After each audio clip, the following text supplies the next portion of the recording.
Welcome to the Little House on the Prairie Review. I am R. Lee Ingalls, an author, writer, and member of the Ingalls family.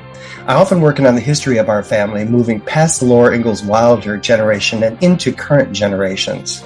And I am Brett Cullum, a pop culture critic of movies and theater, someone who brings in a lot of entertainment industry knowledge.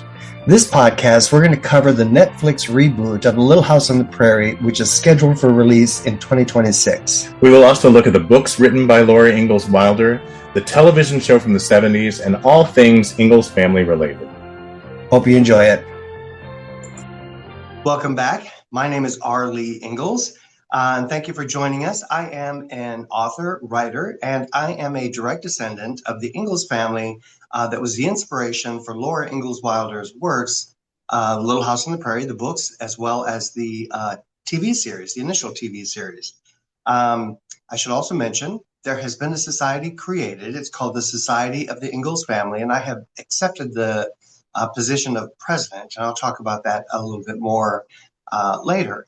I'm also joined today by leading industry expert Brett Cullum.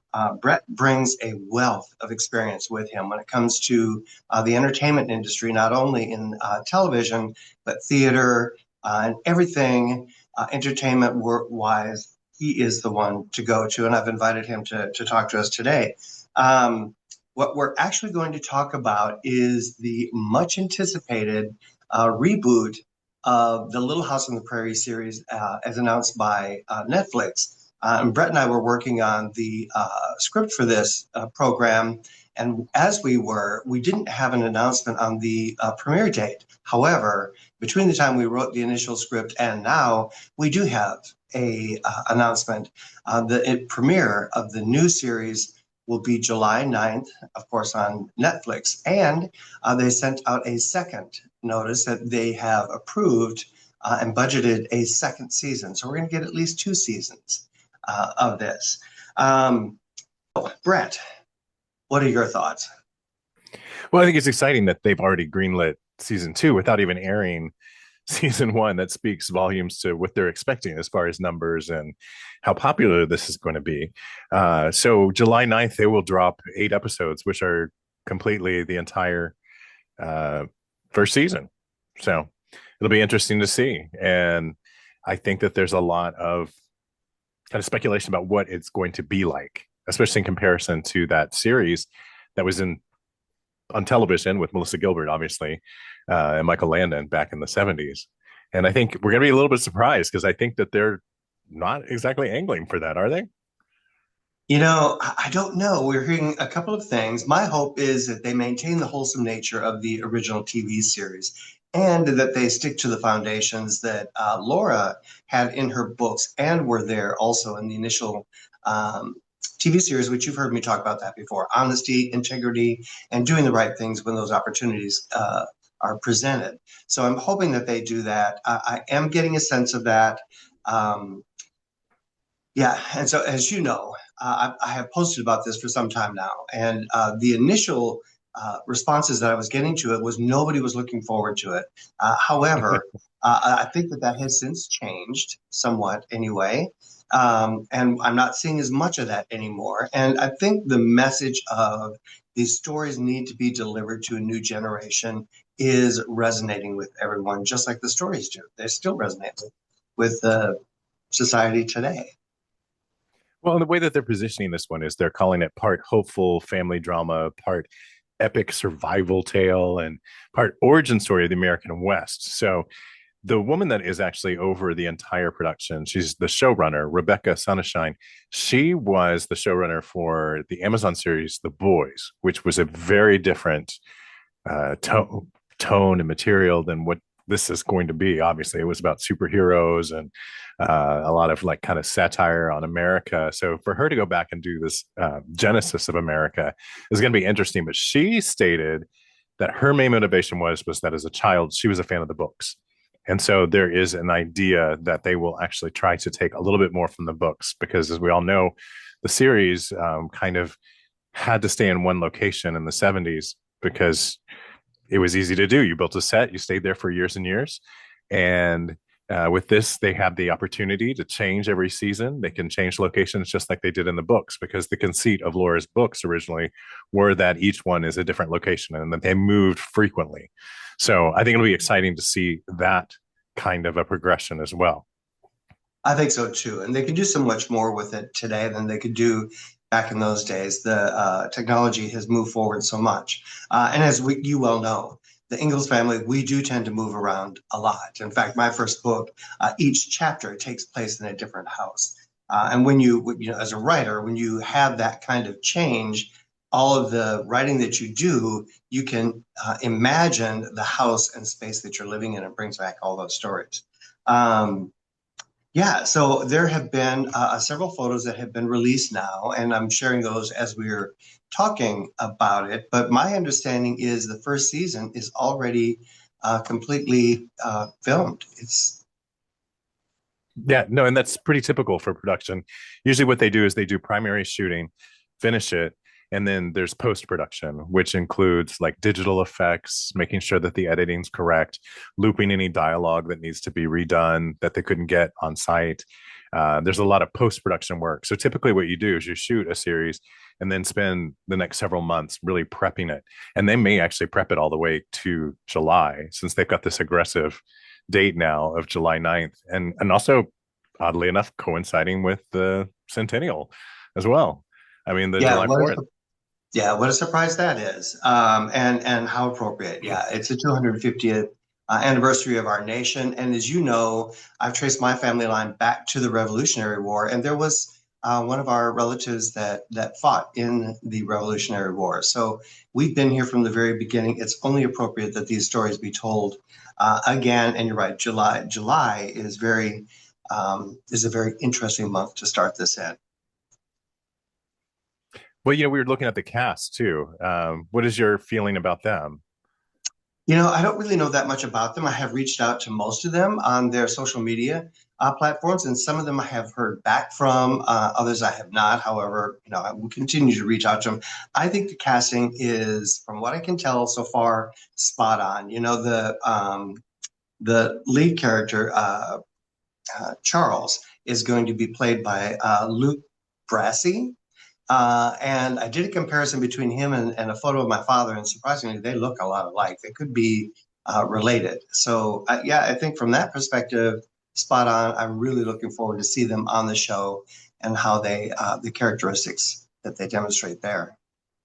Well, I think Alice Halsey probably has the biggest job because she's going to be Laura. Yes. And of course, Melissa Gilbert congratulated her on her own social media. So looks like Alice is set up to inherit the throne, so to speak, of the Prairie, I guess. Yeah. And then, of course, we got Crosby Fitzgerald as Ma, Caroline Ingalls, Skywalker Hughes, which is a great George Lucas name.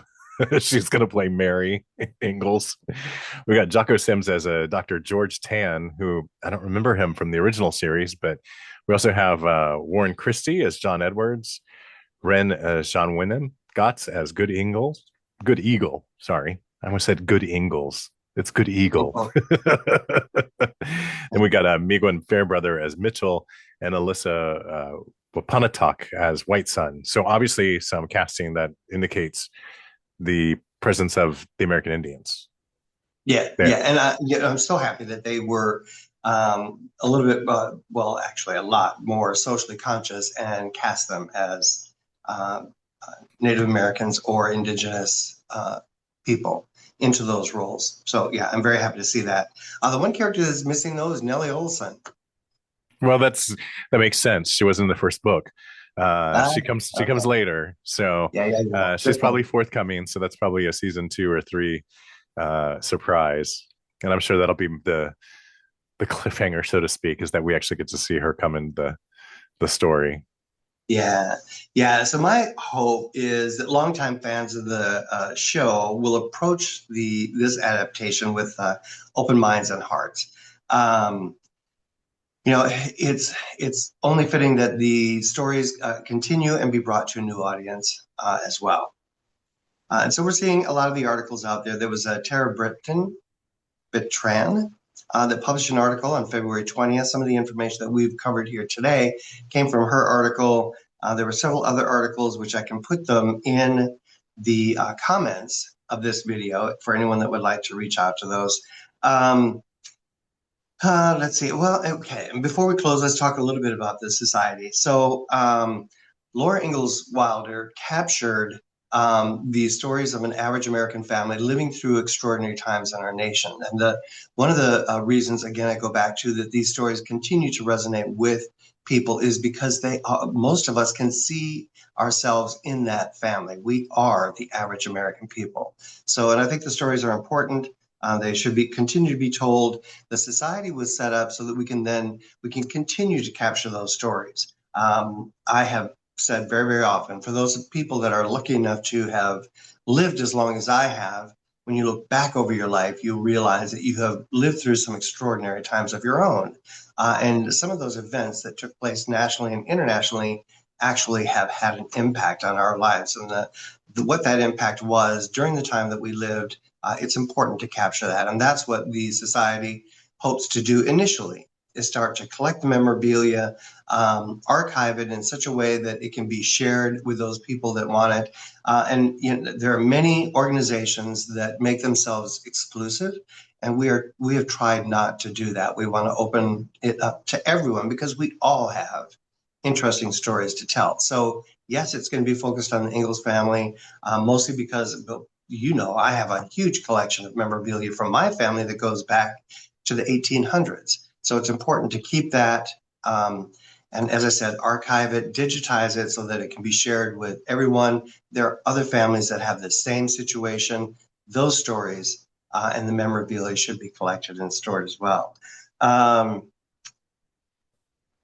So, and that is initially that is our goal, to put that in place. And then from there'll be other things that we hope to accomplish, such as scholarships and that kind of thing as well. Anything more you want to add about the updates on the reboot of the Little House on the Prairie? Well, it seems like a good time for you to obviously launch the society, since the reboot is kind of in conjunction with that. So you had really good timing with that for sure. But I'm excited to see the show. I mean, we've been reading about it now for a while, and it'll be nice to now know that there's a firm date. We've got a plan. We've got kind of an idea that it's going to be more than just 8 episodes. They're actually going to give us probably at least 16 and do at least 2 seasons, if not more. I think the original series lasted just over a decade and something crazy. So perhaps this will as well. Maybe we'll get all the way up to through Laura's whole story of getting married and all of that. It'll be interesting to see where they take it. And just to see the tone. I'm excited to see what Rebecca Sunshine is doing. I also noticed she's picked largely female directors, like women, to do the directing. So I think the focus of this, and obviously, the family unit is predominantly, a guy and his wife and 3 daughters, basically, for most of the show. So they may concentrate on that experience as well. Kind of give you a little bit more of the. Laura wrote the book, so it was from a woman's perspective. So it only makes sense that she's doing that now. So good. I'm glad to see that. Yeah, that was a kind of an interesting facet of that. So we'll see. Yeah. Looking forward to it. We will definitely watch the episodes and provide our thoughts on it once the episode airs. So look for that. Any information that's coming up, we will be sure to share that with you.